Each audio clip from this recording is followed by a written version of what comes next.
ಬೈಲಹೊಂಗಲ ತಾಲೂಕಿನ ಬೆಳವಡಿ ಸಂಸ್ಥಾನದ ವೀರಜ್ಯೋತಿಯನ್ನ ಬೆಳವಡಿಯ ಮಲ್ಲಮ್ಮನ ವೃತ್ತದಲ್ಲಿ ಶನಿವಾರ ಶಾಸಕ ಮಹಾಂತೇಶ್ ಕೌಜಲ್ಗಿ ಸಂಭ್ರಮದಿಂದ ಬರಮಾಡಿಕೊಂಡು ಬೆಳವಡಿ ಸಂಸ್ಥಾನದ ಧ್ವಜಾರೋಹಣ ನೆರವೇರಿಸುವ ಮೂಲಕ ವೀರರಾಣಿ ಬೆಳವಡಿ ಮಲ್ಲಮ್ಮನ ಉತ್ಸವಕ್ಕೆ ಅದ್ದೂರಿ ಚಾಲನೆ ನೀಡಿದರು.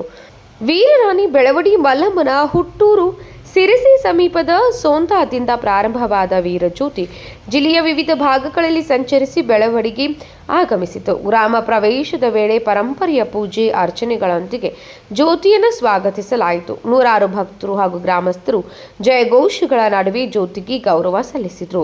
ಬಳಿಕ ಬೆಳವಡಿ ಮಲ್ಲಮ್ಮನ ಪುತ್ಥಳಿಗೆ ಶಾಸಕ ಮಹಾಂತೇಶ್ ಕೌಜಲ್ಗಿ, ಜಿಲ್ಲಾಧಿಕಾರಿ ಮೊಹಮ್ಮದ್ ರೋಷನ್, ಕೂಡಲ ಸಂಗಮ ವೀರಶೈವ ಲಿಂಗಾಯತ ಪಂಚಮಸಾಲಿ ಜಗದ್ಗುರು ಪೀಠದ ಶ್ರೀ ಬಸವ ಜಯಮೃತ್ಯುಂಜಯ ಮಹಾಸ್ವಾಮಿಗಳು ಹಾಗೂ ಇತರೆ ಗಣ್ಯರು ಮಾಲಾರ್ಪಣೆ ಮಾಡಿ ವೀರನಾರಿಗೆ ನಮನ ಸಲ್ಲಿಸಿದರು.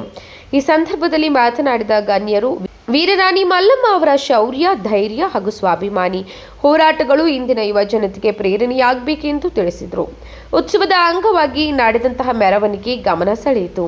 ರಾಣಿ ಮಲ್ಲಮ್ಮನ ವೇಷಧಾರಿಗಳು ಡೊಳ್ಳು ಕುಣಿತ, ಗೊಂಬೆ ಕುಣಿತ, ವೀರಗಾಸೆ, ಕುದುರೆ ಕುಣಿತ, ಜನಪದ ವಾದ್ಯಗಳು, ನಗಾರಿ ವಾದನ, ಕುಂಭ ಹೊತ್ತ ನೂರಾರು ಮಹಿಳೆಯರು ಹಾಗೂ ಕಥಕಳಿ ತಂಡಗಳ ಪ್ರದರ್ಶನಗಳು ನೋಡುಗರ ಮನ ಸೆಳೆಯುವಂತಿದ್ವು.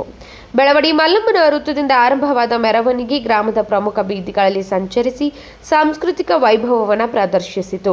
ಈ ಸಂದರ್ಭದಲ್ಲಿ ಮಾಜಿ ಶಾಸಕ doctor Vishwanath Patil, IPS probationary ಅಧಿಕಾರಿ ಡಾಕ್ಟರ್ ಭಾನುಪ್ರಕಾಶ್ ಜಿ, ಉಪವಿಭಾಗಾಧಿಕಾರಿ ಪ್ರವೀಣ್ ಜೈನ್, ತಹಸೀಲ್ದಾರ್ ಹನುಮಂತ್ ಶಿರಹಟ್ಟಿ, ಕನ್ನಡ ಮತ್ತು ಸಂಸ್ಕೃತಿ ಇಲಾಖೆ ಉಪನಿರ್ದೇಶಕಿ ವಿದ್ಯಾವತಿ ಭಜಂತ್ರಿ ಸೇರಿದಂತೆ ಅನೇಕ ಅಧಿಕಾರಿಗಳು, ಮುಖಂಡರು ಮತ್ತು ಗ್ರಾಮಸ್ಥರು ಹಾಜರಿದ್ದರು. ಬೈಲಹೊಂಗಲ ಸೇರಿದಂತೆ ಸುತ್ತಮುತ್ತಲಿನ ಗ್ರಾಮಗಳಿಂದ ಸಾವಿರಾರು ಭಕ್ತರು ಹಾಗೂ ಜನರು ಉತ್ಸವದಲ್ಲಿ ಭಾಗವಹಿಸಿದ್ದು ಬೆಳವಡಿ ಗ್ರಾಮವೇ ಹಬ್ಬದ ವಾತಾವರಣದಲ್ಲಿ ಮಿಂದೆದ್ದಿತು.